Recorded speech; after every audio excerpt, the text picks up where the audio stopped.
एक शब्द है कन्यादान, और आज समाज में इसको लेकर बड़ी भ्रांतियां हैं। एक वर्ग इतना ज्यादा शिक्षित हो गया कि वो कहता है हम क्या दान के लिए हैं। वर्ड शब्द शब्द की अपनी महिमा है, लेकिन मैं क्षमा कहते हुए चाहूंगा कि नहीं जी, बिल्कुल आप दान के लिए नहीं है, और कोई आपका दान हो भी नहीं रहा। कन्या के रूप में आपके गोत्र का दान हो रहा है। जब विवाह पढ़ा जाता है तो आपके गोत्र का, जो पिताजी का गोत्र, उसका दान होता है, इति कन्यादान। लेकिन वो कहने की भाषा में है। दूसरी चीज, अब मैं दूसरे अगर अर्थ में चलूं तो प्रत्येक कन्या या प्रत्येक जो भी पुरुष है, जो भी लड़का है, एक दिन विवाह होना है और एक कन्या को उस घर में जाना है। और हम सब बहुत मानस से इस बात को जानते हैं कि बेटी पराई है, उसको तो एक दिन जाना ही है। और ये बिल्कुल क्रिस्टल क्लियर हमारे मानस में बैठा हुआ है, हम सब जानते हैं। और सिर्फ यही नहीं, पूरी दुनिया का सिस्टम है, आपका और हमारा सिस्टम नहीं है, पूरी दुनिया का यही सिस्टम है, कोई नया सिस्टम नहीं है। और इस पूरी दुनिया की व्यवस्था को चलाने का भी सिस्टम यही है। और तब वो दंपत्ति, युगल दंपत्ति, एक नए घर का निर्माण करते हैं, नई संस्कृति का निर्माण करते हैं, नया नया नया कुटुंब निर्माण करते हैं। इस सृष्टि को, इस प्रकृति को नए नए बच्चे देते हैं, नए लोग देते हैं, नए मानव देते हैं, ताकि इस संसार को चलाने के लिए वे आगे आए। और इसका पूरा सुंदर दर्शन है।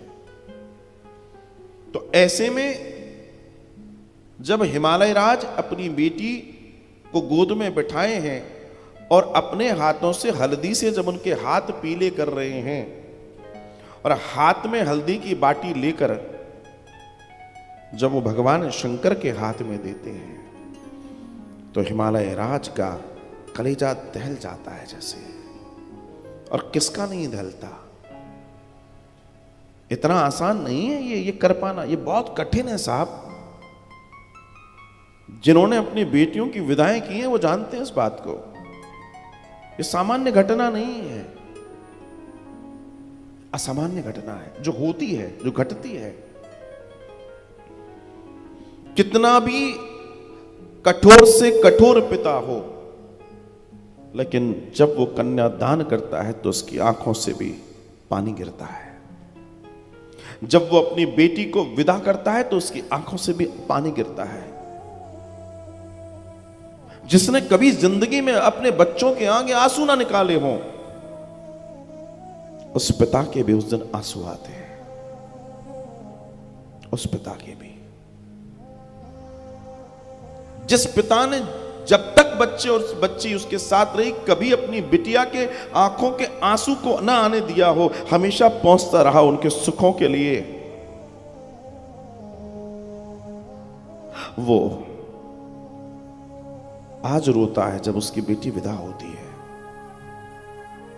वो रोता है, उसके पास कोई शब्द नहीं होते, उसके पास कोई बातें नहीं होती, उसके पास कोई भाव नहीं होते, क्योंकि उसकी बेटी विदा हो रही है, उसका कलेजे का टुकड़ा विदा हो रहा है।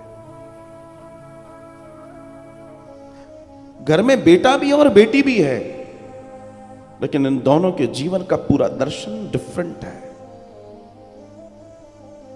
बेटी जिसको कभी किसी ने ज्ञान नहीं सिखाया कि केयरिंग क्या होती है। घर में जब पिता प्रवेश करता है, काम से लौटता है या बैठा हुआ है या ऊपर से नीचे, उस छत पे से आया, नीचे से ऊपर आया, तो दोनों बच्चे, बेटा और बेटी दोनों अगर खेल रहे हों तो आप देखना, बेटी पूछेगी पापा पानी लाऊं? पापा ऑफिस से, बिजनेस से आएंगे, पापा चाय बनाऊं, नाश्ता दूं? किसने सिखाया उसको ये? कौन से विद्यालय में सिखाया जाता है कि आपको ही ये करना है? नहीं, किसी ने नहीं सिखाया है। तो उसके अंतःकरण में परमात्मा ने स्वतः प्रेम भर दिया है, किसी ने नहीं सिखाया। इसलिए दुनिया में एक रिश्ता पिता और बेटी का ऐसा है जो कई बार मूक रहता है, बोलता कुछ नहीं है, लेकिन इसके संबंध कितने गहरे हैं कोई नहीं जानता। एक बेटी के लिए उसका पिता क्या है ये कभी कह नहीं पाती, मगर वो जानती है कि क्या है। स्वाभिमान है उसका पिता, उसका पिता उसका स्वाभिमान है, उसका पिता उसका आदर्श है, उसका पिता उसका रियल हीरो है। ये सिर्फ बेटी जानती है। वो व्याख्या नहीं करती इस बात की, लेकिन वो जानती है। आज जब पार्वती जी गोद में बैठी है तो वो भी रो रही हैं, वो भी हिचकियां ले रही हैं कि उसको मालूम है कि अब मुझे ब्याह दिया जाएगा, अब मैं चली जाऊंगी दूसरे घर, अब ये घर मेरे लिए पराया हो जाएगा, अब मेरा घर कोई और हो जाएगा। जिस घर में मैं खेली बड़ी हुई, मैं नाची, मैं कूदी, मैं चीखी, मैं चिल्लाई, मैं लड़ी, मैंने अपनी डिमांड्स पूरी की, मेरे पिता ने, मेरी मां ने हर चीज मेरी मानी, आज वो घर छूट जाएगा। जहां मैं बेटी बनकर अल्लड़ बन के रही, अब वो घर घर नहीं रहेगा मेरा। अब मुझे कई जिम्मेदारी से अपने जीवन को बिताना होगा। शायद वो इसी विचार को निरंतर कर रही है, निरंतर। जब वो मंडप में बैठती होगी तो शायद हर बेटी मेरे ख्याल से इसी विचार में चलती होगी कि नाउ एवरीथिंग हैज चेंज, अब सब बदल गया, अब चीजें वैसी नहीं रहेंगी जैसी होनी चाहिए। क्योंकि अभी तक वो बेटी थी, विवाह के बाद वो स्त्री बन जाएगी। एक ही रात में एक बेटी से वो स्त्री बनने जा रही है। उसका जीवन पूरा बदल जाने वाला है। उसने अपने बचपन की वो यादें, वो छोटे छोटे खिलौने, वो छोटी गुड़ियाएं, वो बारबी डॉल, वो जो सजो कर सहेज कर रखी थी, आज शायद उनसे भी उसकी विदाई है। क्योंकि वो उसके साथ अब नहीं जाएगी, क्योंकि अब वो विवाहित तो हो गई, अब वो न रही जो वो थी, अब वो न रही। पिता की जेब में जब पिता की मां और पिता की पत्नी की भी हाथ डालने की हिम्मत ना हो, तब बेटी कहती है पापा ये मेरा है, और पिता मुस्कुरा जाता है। बेटा तो हाथ लगा के देख ले जरा जेब में, ना कान के नीचे पड़े तो बताना। लेकिन बेटी को कभी पापा मना नहीं करता, मुस्कुराता है, हंसता और है, और कहता है और बता तेरे लिए क्या ले आऊं। क्योंकि कहीं ना कहीं जिस दिन वो पैदा हुई थी,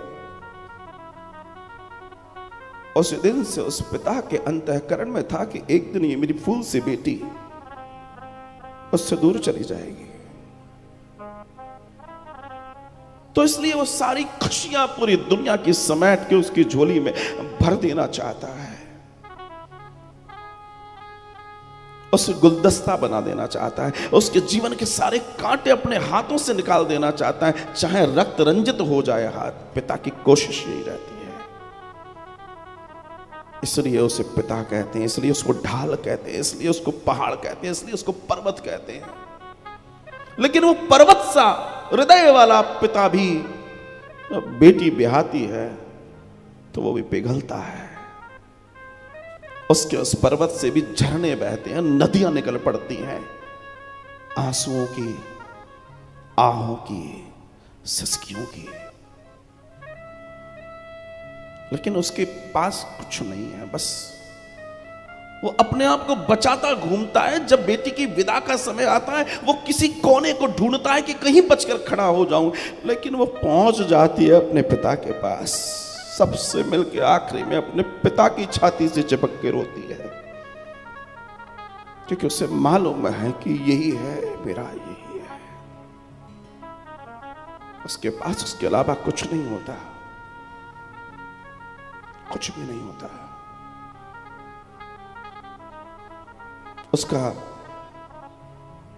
दर्शन देखिए आप उस बेटी का, कि जब वो बेटी पराई होती है, जब वो अपने घर जाती है, तो उसके जीवन में ठीक है, वो एक प्रोसेस है। लेकिन वही बेटी, शायद माता पिता, हर जीव को एक दिन शरीर छोड़ना है, हर कोई छोड़ेगा,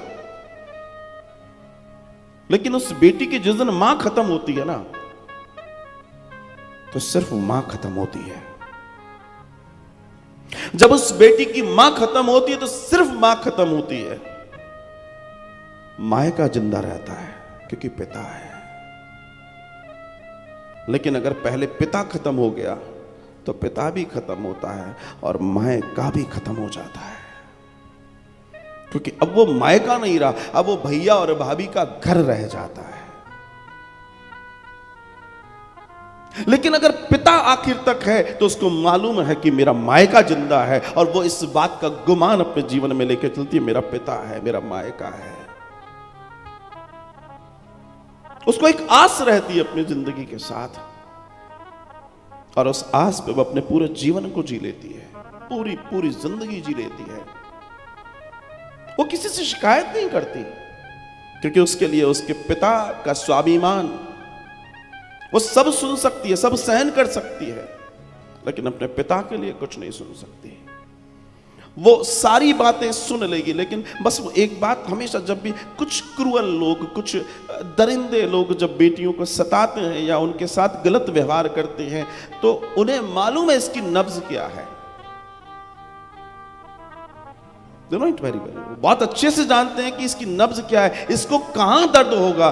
तब वो एक शब्द यूज करते हैं, तेरा पिता, तेरा बाप, और कुछ तो भी मालूम है यहां इसके जग पर मिर्ची गिरेगी, क्योंकि बस कुछ भी सहन कर लेगी, ये अपने पिता के बारे में कुछ नहीं सुनना चाहती है, क्योंकि वो उसकी जिंदगी है, उसका जीवन है।